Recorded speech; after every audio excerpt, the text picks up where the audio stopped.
Hello guys, आप लोगों को फिर से एक नए वीडियो में स्वागत है और मेरे चैनल में भी। तो चलिए, आज मैं लेकर आया हूँ नागरिकता। क्या लेके आया हूँ? नागरिकता। तो नागरिकता में क्या है, देखिए। ये नागरिकता है। नागरिकता जाने से पहले, नागरिकता का ऑब्जेक्टिव जाने से पहले मैं कुछ बता दूँ आपको। नागरिकता संविधान का दूसरा भाग में है। कितना भाग में है? दूसरा भाग में है, ठीक है। और ये अनुच्छेद 5 से लेकर 11 तक है नागरिकता, ठीक है। अब बोलिएगा 11 के बाद क्या है, तो 11 के बाद 12 आता है। तो 12 से 35 तक मौलिक अधिकार है। क्या है? मौलिक अधिकार। वो तीसरा भाग में है, ठीक है। वो तीसरा भाग में है। तो ध्यान रहे, कितने भाग में है नागरिकता? दूसरे भाग में है। ये सब याद रखिएगा। दूसरे भाग में है नागरिकता। और फिर कितना से कितना आर्टिकल तक है? 5 से लेकर 11 आर्टिकल तक है। बस इतना ही याद रखना है। उसके बाद फिर आगे चलते हैं हम लोग, ठीक है। तो चलिए आगे। अगर आप चैनल पे नए हैं तो चैनल को सब्सक्राइब कर दीजिएगा और वीडियो को ज़रूर लाइक कीजिएगा अगर पसंद आए तो। आपके लिए साबित हो ठीक कि मैं इससे कुछ सीख रहा हूँ, तो लाइक ज़रूर कीजिएगा। तो चलिए फ्रेंड, मैं स्टार्ट कर रहा हूँ, ठीक है। हाँ, नागरिकता शब्द की उत्पत्ति सबसे पहले किस देश में हुई थी? नागरिकता जो था सबसे पहले किस देश में हुआ था? प्राचीन यूनान, फ्रांस में, या रूस में, या फिर ब्रिटेन में? तो इसका सही आंसर हो जाएगा प्राचीन यूनान, ठीक है। तो आगे बढ़ते हैं। सबसे पहले किसने कहा था नागरिकों के मिलने से राज्य बनता है? अरस्तु ने कहा था, प्लूटो ने, मार्क्स ने, इनमें से कोई नहीं। तो इसका भी आंसर हो जाएगा ऑप्शन नंबर ए, अरस्तु ने, ठीक है। आगे बढ़ते हैं। देखिए यहाँ क्या लिखा हुआ है। सिटीजनशिप एंड सोशल क्लास नामक पुस्तक की रचना किसने किया था? किसने किया था ये बोल रहा है। तो आगे चलते हैं। चलिए, क्या बोल रहा है? बेंथम ने किया था, या फिर जेम्स मिल ने, टी.एच. मार्शल ने, या फिर ऑस्टिन ने? तो इसका सही आंसर हो जाएगा ऑप्शन नंबर डी, ऑस्टिन ने। क्या हो जाएगा इसका सही आंसर? नहीं, सॉरी, गलत बोल रहे हैं। इसका सही आंसर हो जाएगा टी.एच. मार्शल ने। क्या हो जाएगा इसका सही आंसर? टी.एच. मार्शल ने हो जाएगा, ठीक है। नागरिक अधिकार हिफाजत करता है व्यक्ति के जीवन का, व्यक्ति की आज़ादी का, संपत्ति का, उपरोक्त सभी। तो इसका तो सब कोई मार्वे कीजिएगा, आप लोगों को पता ही है उपरोक्त सभी होगा, इसीलिए उपरोक्त सभी ही होगा।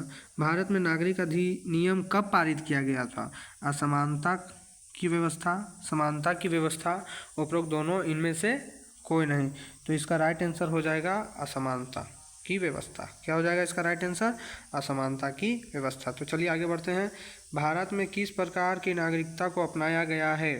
एकल, दोहरी, एकल नागरिकता और दोहरी नागरिकता, इनमें से कोई नहीं। तो इसका राइट आंसर हो जाएगा एकल। क्या हो जाएगा? एकल। एकल नागरिकता को अपनाया गया है, ठीक है। एकल नागरिकता को अपनाया गया है। ये सब ध्यान रखिएगा, ये सब आ भी सकता है। मार्शल के अनुसार नागरिकता में कौन कौन अधिकार शामिल होते हैं? नागरिक अधिकार, राजनीतिक अधिकार, सामाजिक अधिकार, उपरोक्त सभी। तो इसका राइट आंसर हो जाएगा उपरोक्त सभी। भारतीय संविधान में एकल नागरिकता की अवधारणा किस देश से लिया गया है? ब्रिटेन से, फ्रांस से, जर्मनी से, जापान से? तो इसका राइट आंसर हो जाएगा ब्रिटेन से। क्या हो जाएगा इसका राइट आंसर? ब्रिटेन से। तो चलिए आगे बढ़ते हैं। किसने नागरिकता को किसी समुदाय की पूर्ण सदस्यता के रूप में परिभाषित किया है? किसने किया है? Morgan, T H. Marshall, Green, Abraham? तो इसका राइट आंसर टी.एच. मार्शल हो जाएगा। क्या हो जाएगा? टी.एच. मार्शल। तो आगे बढ़ते हैं। एक भारतीय नागरिक अपनी नागरिकता कैसे त्याग सकता है? स्वैच्छिक त्याग के द्वारा, दूसरे देश में नागरिकता स्वीकार करके, उपरोक्त दोनों, इनमें से कोई नहीं। तो इसका राइट आंसर हो जाएगा उपरोक्त दोनों। वो स्वैच्छिक त्याग के द्वारा भी कर सकता है, दूसरे देश का नागरिकता स्वीकार करेगा तो अपने आप हो जाएगा, ठीक है। आगे बढ़ते हैं। निम्नलिखित में से किस देश में दोहरी नागरिकता का प्रावधान है? तो निम्नलिखित देखते हैं। भारत में है, भारत में तो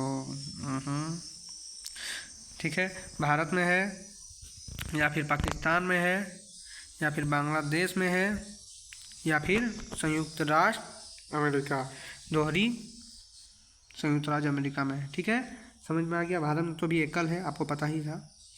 ठीक है, निम्नलिखित में से किस देश में दोहरी नागरिकता का प्रावधान नहीं है? ऑस्ट्रेलिया, स्विट्जरलैंड, संयुक्त राज्य अमेरिका, ब्रिटेन। तो इसमें तो है, ठीक है, दोहरी है इसमें, संयुक्त राज्य अमेरिका। क्या बोल रहा है? प्रावधान नहीं है, यानी कि एकल होगा या तृतीय होगा, जो भी होगा। ठीक है, तो इसका होगा ब्रिटेन में, बाकी सब इस सब में है। ठीक है, याद रखिएगा, ऑस्ट्रेलिया में भी है, स्विट्जरलैंड, संयुक्त राज्य अमेरिका में भी है। किसी लोकतांत्रिक देश के नागरिकों को कौन कौन से अधिकार मिलना अनिवार्य है? मतदान का अधिकार, अभिव्यक्ति का अधिकार, धार्मिक स्वतंत्रता का अधिकार, उपरोक्त सभी। तो इसका राइट आंसर हो जाएगा उपरोक्त सभी। ठीक है, आगे बढ़ते हैं। मार्टिन लूथर किंग जूनियर नेता थे। मार्टिन लूथर किंग जूनियर नेता थे फ्रांस के, ब्रिटेन के, संयुक्त राज्य अमेरिका के, रूस के। तो इसका राइट आंसर हो जाएगा संयुक्त राज्य अमेरिका के थे मार्टिन लूथर। ठीक है, आगे बढ़ते हैं। किसने कहा था कि हमें अपने रचनात्मक प्रतिरोध को कभी शारीरिक हिंसा में डालकर पतन का शिकार नहीं होने देना चाहिए? मार्टिन लूथर ने, अब्राहम लिंकन ने, नेल्सन मंडेला ने, या इनमें से कोई नहीं? तो इसका राइट आंसर आपके हो जाएगा मार्टिन लूथर। किसने कहा था? Martin Luther. ठीक है, आगे बढ़ते हैं। क्या कह रहा है? संयुक्त राज्य अमेरिका में नागरिक अधिकार आंदोलन कब हुआ था? 1954 से 1968, 1960 से 1970, 1970 से 75। तो इसका राइट आंसर हो जाएगा 1954 से 68। ठीक है, आगे बढ़ते हैं। संयुक्त राज्य अमेरिका में दास प्रथा का अंत कब कर दिया गया? कब कर दिया गया? 1865 में। संयुक्त राज्य अमेरिका के किस राष्ट्रपति ने दास प्रथा का अंत किया? किसने किया था दास प्रथा का अंत? तो ध्यान रहे, अब्राहम लिंकन जी ने किया था। किसने किया था? अब्राहम लिंकन जी ने। ज़्यादा सुने होंगे अब्राहम लिंकन के बारे में बहुत कोई, तो अब्राहम लिंकन जी ने किए थे। ठीक है, तो ये 20 में संयुक्त राज्य अमेरिका में गृह युद्ध कब हुआ था? संयुक्त राज्य अमेरिका में गृह युद्ध कब हुआ था? 1861 में। भारतीय संविधान के अनुसार भेदभाव पर रोक किस आधार पर लगाया जाता था? संविधान पर अनुसार भेदभाव पर रोक किस अनुसार पर लगाया जाता? धर्म एवं जाति, भाषा एवं क्षेत्र, मूल एवं वंश, उपरोक्त सभी। तो इसका राइट आंसर आपका हो जाएगा उपरोक्त सभी। क्या हो जाएगा इसका राइट आंसर? उपरोक्त सभी। ठीक है, तो आगे बढ़ते हैं। भारत में एक समान नागरिकता के मार्ग में सबसे बड़ी बाधा है। सबसे बड़ी बाधा क्या है? देखिए, सबसे बड़ी बाधा क्या है भारत में? सामाजिक असमानता, आर्थिक असमानता, सामाजिक एवं आर्थिक असमानता, इनमें से कोई नहीं। तो इसका राइट आंसर आपका हो जाएगा सामाजिक एवं आर्थिक असमानता। तो चलिए आगे बढ़ते हैं। मुंबई के झोपड़पट्टियों में रहने वाले लोगों के आश्रय के अधिकार के तहत सर्वोच्च न्यायालय में किसने याचिका दायर किए थे? John Douglas, Olga Tellis, Mike Pandey, J S. Verma. तो इसका राइट आंसर आपके बीच हो जाएगा ओल्गा टेलिस। ठीक है, आगे बढ़ते हैं। ओल्गा टेलिस बनाम मुंबई नगर निगम पर मुंबई हाई कोर्ट ने कब फैसला दिया था? तो इसका आंसर हो जाएगा डी, 1985। भारत किस प्रकार का राष्ट्र है? धार्मिक, पंथनिरपेक्ष, राजतंत्र, इनमें से कोई नहीं। तो इसका तो आपको आंसर डायरेक्ट मुंह में पता चल रहा है क्या है। पंथनिरपेक्ष है, धार्मिक नहीं, पंथनिरपेक्ष है। ठीक है, आगे बढ़ते हैं। आगे में बढ़ते हैं, रुकिए एक सेकेंड। हाँ ठीक है, दलाई लामा शरणार्थी के रूप में भारत कब आए थे?